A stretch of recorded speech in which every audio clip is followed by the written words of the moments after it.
Hi everybody, welcome back to Phoenix's Poems and Quotes to Inspire Your Day. I'm Phoenix, and today I'd like to do something a little differently in celebration and remembrance of Dr. Martin Luther King Jr. Day.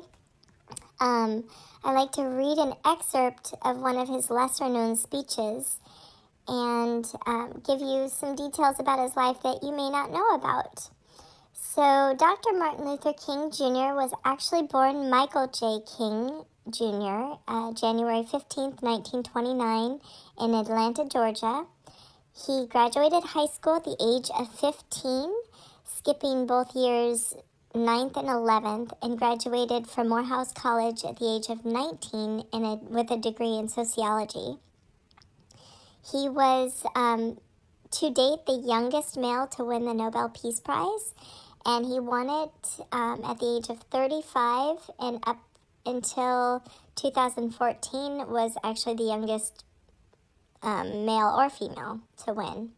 And he donated all of his earnings, which in today's money would be about $400,000, to the civil rights movement. And during his acceptance speech, he stated, "I believe that unarmed truth and unconditional love will have the final word in reality.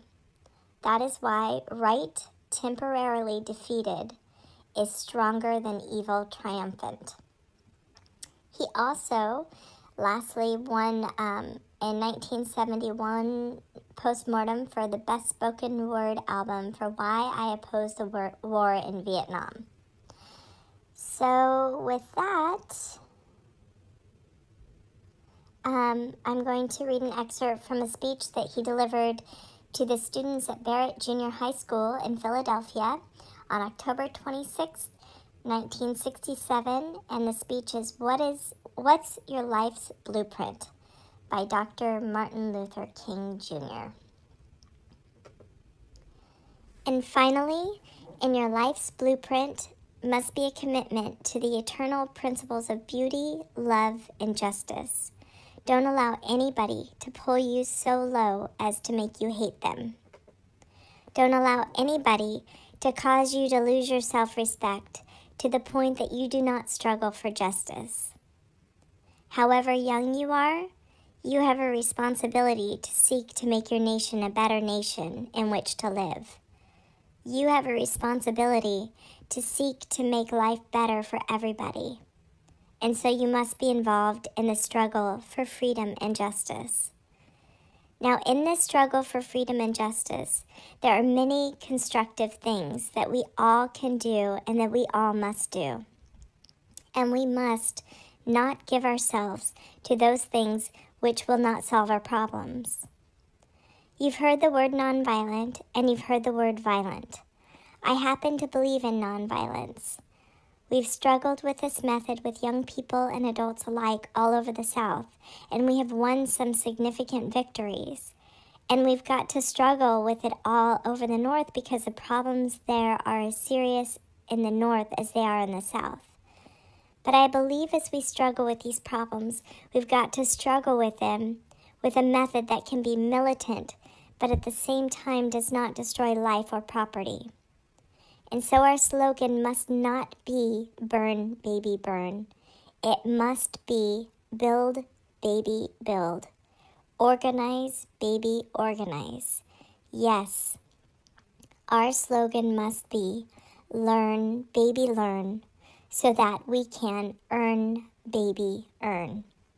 And with a powerful commitment, I believe that we can transform dark yesterdays of injustice into bright tomorrows of justice and humanity. Let us keep going toward the goal of selfhood, toward the realization of the dream of brotherhood, and toward the realization of the dream of understanding and goodwill. Let nobody stop us. I close by quoting once more the man that the young lady quoted, that magnificent black bard who is now passed on, Langston Hughes. One day he wrote a poem entitled Mother to Son. The mother didn't always have her grammar right, but she uttered words of great symbolic profundity. Well, son, I'll tell you, life for me ain't been no crystal stair. It's had tacks in it, and boards torn up, and places with no carpet on the floor. Bare.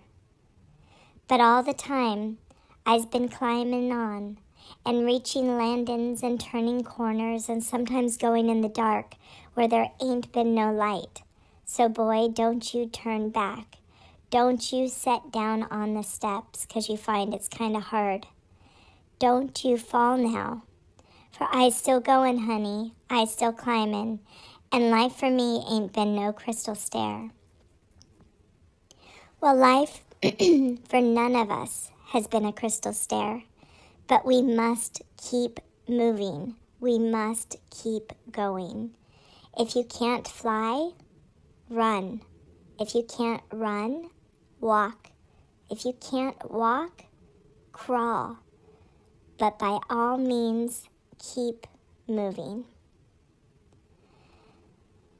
Thank you, Dr. Martin Luther King Jr., for all of the sacrifices that you've made for all of us, including being imprisoned over 30 times and having an assassination attempt that you survived, and then by sacrificing for what you believed in. And he was the perfect reminder that we can overcome whatever it is that challenges us, as long as we're kind to ourselves and kind to others, and we keep moving on. Have a wonderful day, you guys. Bye.